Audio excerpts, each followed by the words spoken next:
Hello everyone, Phoenix Knight here. Welcome to the channel. No gameplay in this video. Instead, we're going to have the end of May recap.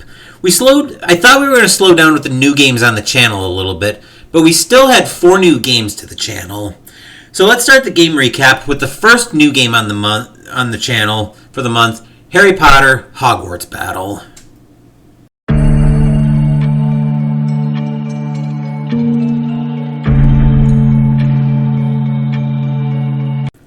Harry Potter Hogwarts Battle from USAopoly is, I find, kind of a generic deck building game where your goal is to defeat the villains in the Harry Potter universe before they take control of all of your locations. The one thing I will say about this game is I do like it as an introduction to deck builders. So this is one you can very easily take. You do save your resources from one turn to the next, but once you get to your turn, well, if you gain stuff on another player's turn, you'll keep those resources, but anything that you won't be able to stockpile from your turn to your next turn, from one turn of yours to your next turn, you'll lose everything on your turn. So you do want to be aware of that. But this was a theme purchase as I started digging into Harry Potter a little bit more, but like I said, I do like it as an introduction to deck builders, so there is that benefit to it as well. Next up, we have one of the best thematic games I've ever played in Black Orchestra.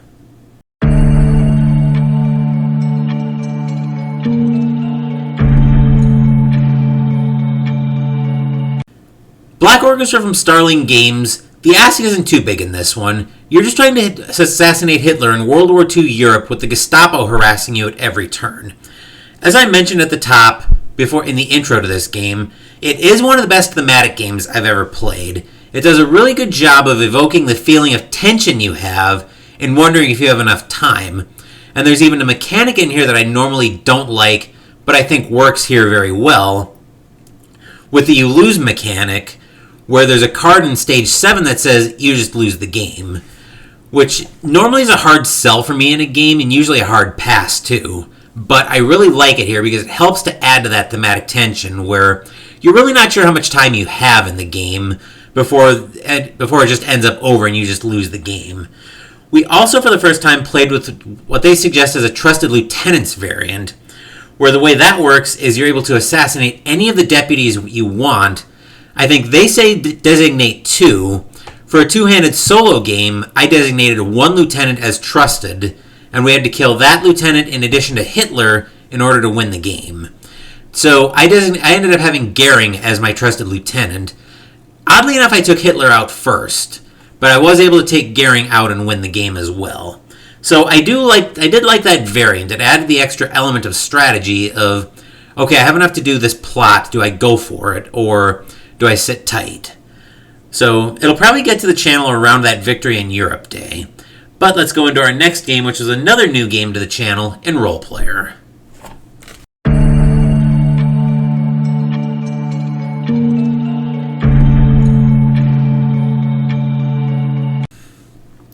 Roll Player from Thunderworks Games is basically what I call a character roller. So your goal in this one is to have as many victory points as possible via reputation stars from meeting goals on your character, whether it's through your alignment or your stat goals, which are also modified, or your background, which are also modified by your racial goals, which are also modified by your racial modifiers. In addition, you get bonus points for matching colored dice to your background, and your colored class dice as well give you victory points as well. I do like this game. I think tabletop RPG players, especially Dungeons and Dragons players, will probably get a lot of use out of this game to help roll up their characters, which you can combine this with Call to Adventure, and I featured that on the channel last month, I think. But you can combine those two games to roll up your entire character. Use this game to roll up your stats, and then Call to Adventure to roll up your character's backstory. So, just some food for thought there. Next up, we have a game we've featured on the channel before, in Elder Sign.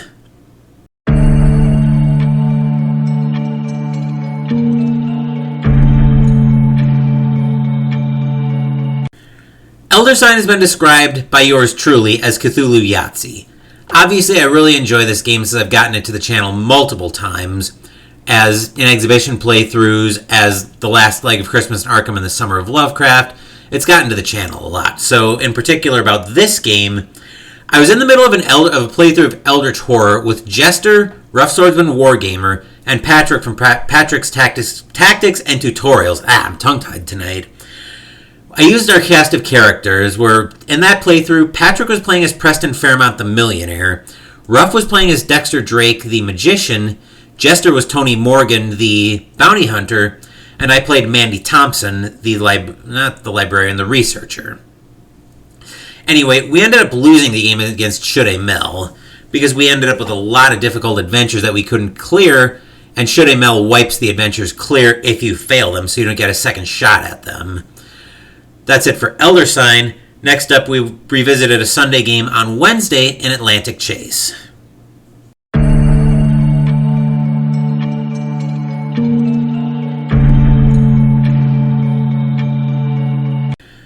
With the story of the Bismarck starting to take center stage over the next 2 Wednesdays, I decided to go back to some of those games, and I featured Atlantic Chase on the channel from GMT Games, which once again features the stories of the Kriegsmarine versus the Home Fleet in World War II, the World War II Atlantic Ocean. I believe it's 1939 to 1942.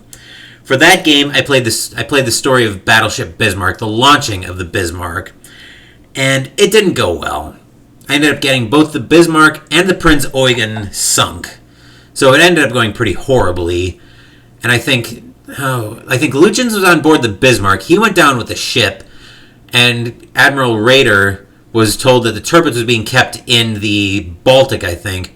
Probably right before Rader's execution with how badly that scenario went.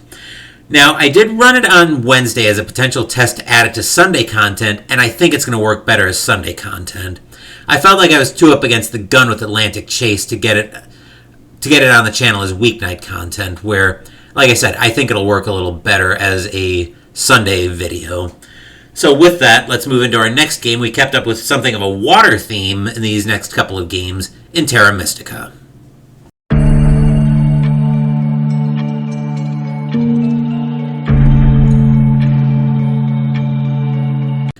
Terra Mystica is another one I've featured on the channel before from Feuerland Spiel, where you're taking fantasy factions and trying to build up your living space in the Terra Mystica universe. To keep up with the water theme, I played as the mermaids in this game, playing against the giants using the Simpleton faction, and I lost pretty badly in this one. The thing I like about the mermaids, though, is they're able to skip river spaces when forming their towns.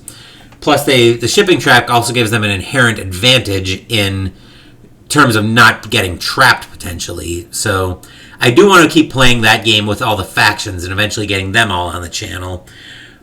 But let's move into our last water-themed game for the month, which was actually the 7th war game on my TAC Up Wargaming list in Bismarck Solitaire.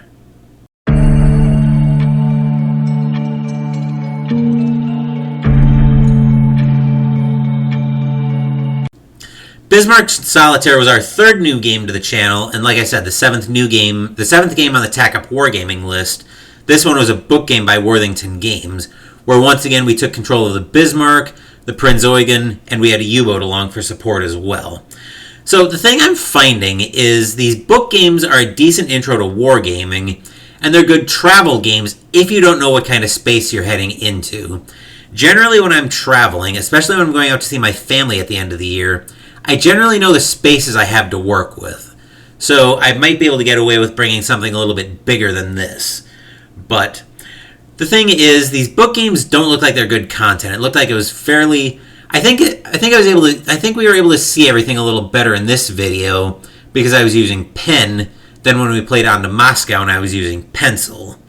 So I had the same problem with the Lost Events here that I did in On to Moscow, but I think it feels a little bit easier to swallow here just because you're dealing with the ocean rather than a landmass, even if that landmass is Russia, aka the Soviet Union, back in 1941. So the Lost Events felt a little bit easier to swallow here. And like in On to Moscow, there's a lot of chance in this game as well. I think a little too much in the name of simplicity, where all you need is dice, something to write with, and theoretically a sense of adventure. You might also need some patience with the chance-based aspect of the game, but just another food for thought there.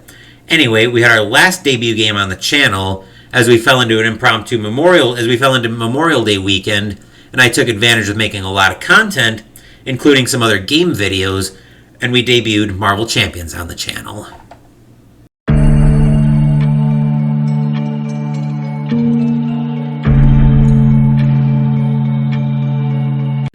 Marvel Champions is another of the living card games from Fantasy Flight.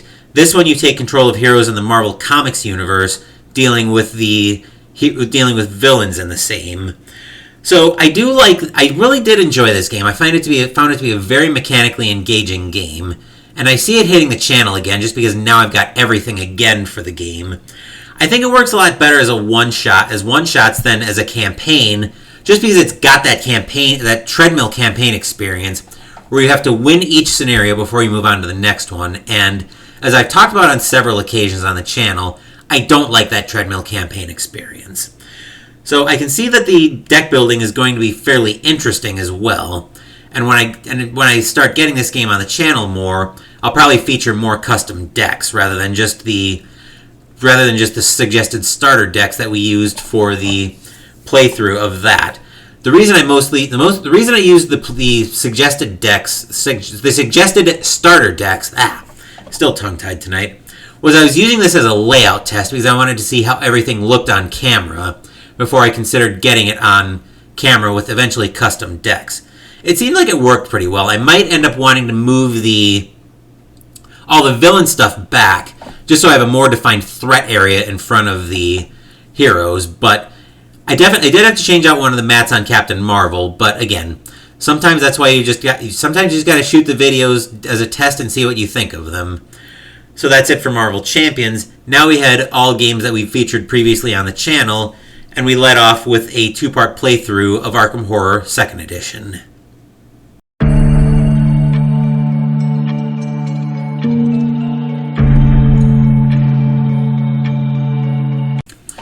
Arkham Horror 2nd Edition also doubles as the second leg of Christmas in Arkham and the Summer of Lovecraft.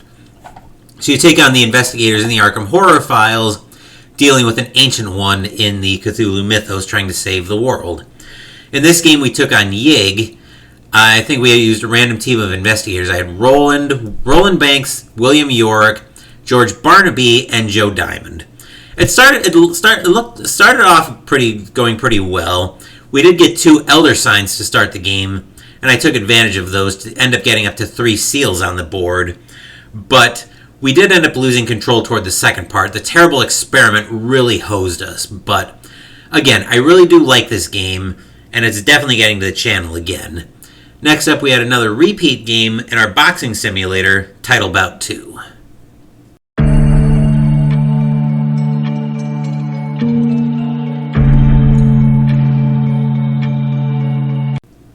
If you remember during the last episode of Mystical Munchies, I actually unboxed a toy ring that I ended up using in this playthrough of Title Bout 2 by Straight Jab Media, where it's a boxing simulator. I picked up the ring to help me out with Theater of the Mind, because I've had a hard time visualizing where the fighters are in the ring. That's part of why I got the action figures to begin with. I'm probably going to rig up a reminder for the ring, but I do think it really helped out, and I still enjoy this game. The fight we took out was George Foreman versus Tyson Fury. It looked like it was pretty back and forth until about the 5th round, where Foreman's power just took over and he overran Tyson Fury. So that's it for Title Bout 2. Last up on the channel, we have tonight's upload in Aeon's End.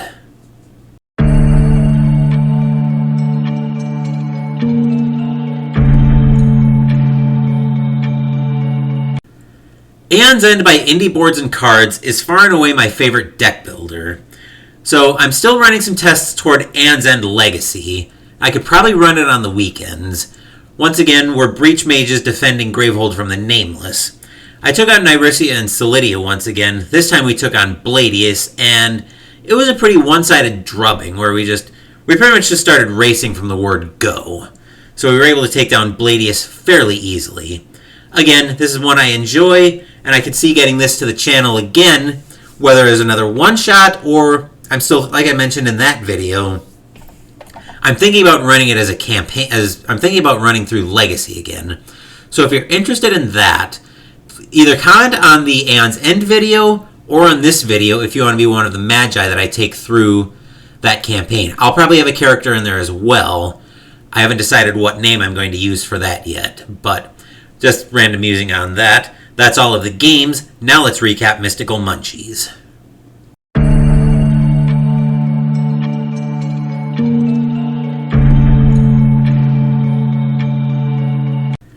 Last month for Mystical Munchies, we were in the Star Wars Galaxy's Edge Black Spire Outpost Cookbook.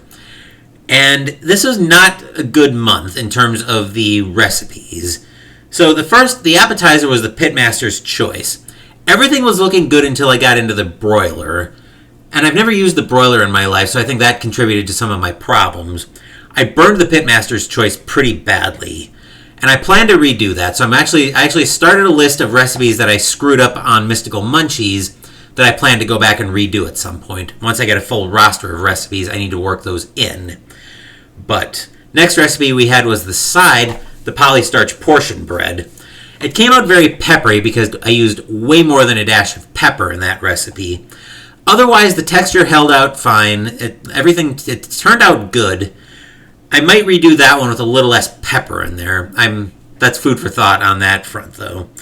The entree was the ob shrimp noodle salad, and I started out liking it in the video, but as I stepped away from it, I realized it was leaving an aftertaste that I didn't care for. And admittedly, I've never been the biggest fan in the world of Chinese food, so that's probably not a recipe I'm going to redo either. Last recipe was the dessert for the month, the Kowakian crumb cake, which turned out to be blueberry crumb cake. This actually turned out really well and was received well by the gaming group. So I've got another list going now on for Mystical Munchies, where I've got one list that I'm doing where I'm redoing recipes that I screwed up. This is a recipe where they turned out great the first time. I might want to do something a little bit different with them this time.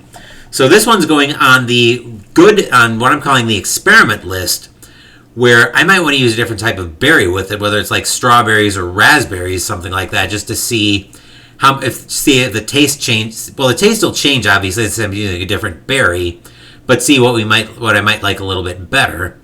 That's it for Mystical Munchies. Now I'm going to talk about something I don't usually talk about in my Tack Up Wargaming list.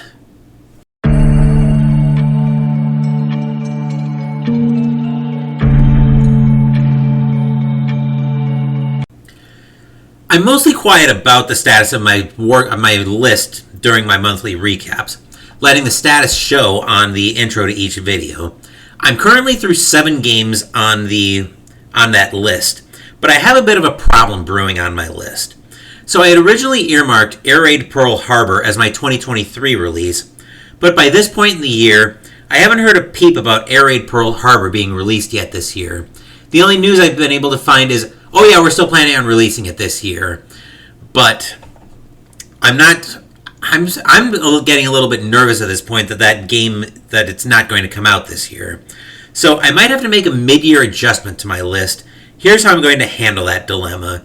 I'm going to wait until at least the end of July recap to make the final decision. There are 2 reasons I'm going to wait on this. The first reason I'm going to wait is that it'll be 2 more months, and it still might happen that the game gets announced for later this year, or maybe another way I can play it, whether like a TTS module, maybe a Vassal module, some other virtual way to play Air Raid Pearl Harbor. The other reason I'm going to wait is in those 2 months, I'll get through the other 2 games on my list, to the point where Air Raid Pearl Harbor will be the only game left on my list. If there isn't a way to play Air Raid Pearl Harbor available or coming soon by then I'm going to drop Air Raid Pearl Harbor from the list. To address the requirement that the list has a 2023 release, I'm going to slide Atlantic Chase into that spot, since it got reprinted earlier this year. As for what game I'd replace Air Raid Pearl Harbor with, I'll make that call once I figure out if I need this backup plan to begin with. With that, let's look at what's coming in June.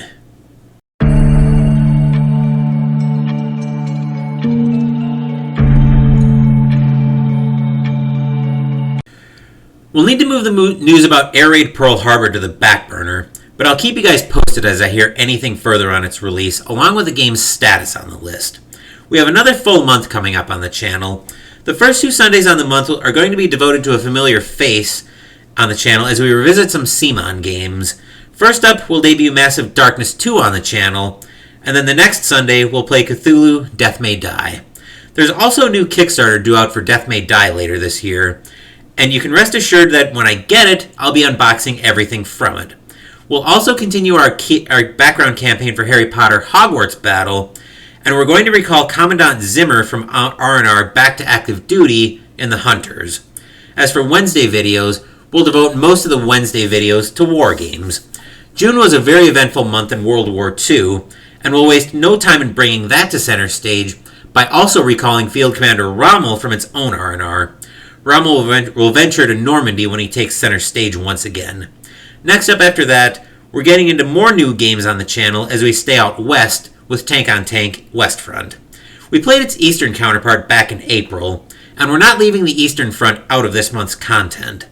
As a matter of fact, game number 8 on my TACUP Wargaming list will take us to the Soviet Union circa June 22nd, 1941, as Absolute War, the Russian front looks into the start of Operation Barbarossa, arguably one of Hitler's greatest blunders during the war.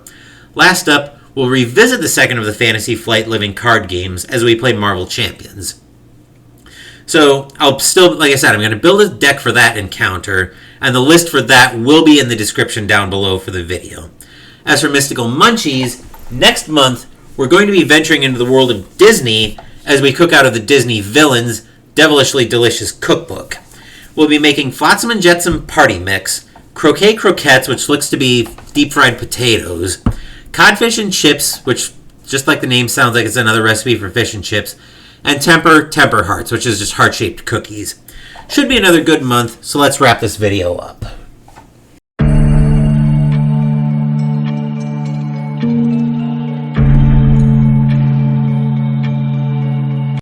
That will do it for the end of May recap. Saturday we'll start Mystical Munchies with Flotsam and Jetsam Party Mix. Sunday we'll debut Massive Darkness 2, and Wednesday next week we'll see us meet Field Commander Rommel in Normandy for Field Commander Rommel. Thank you for watching the video. Please give the video a thumbs up and subscribe to the channel. Be sure to turn on notifications so you get my content. Be well, stay safe, take care of yourselves and your loved ones, and I'll be back with more videos in the future. Until then, take care everyone.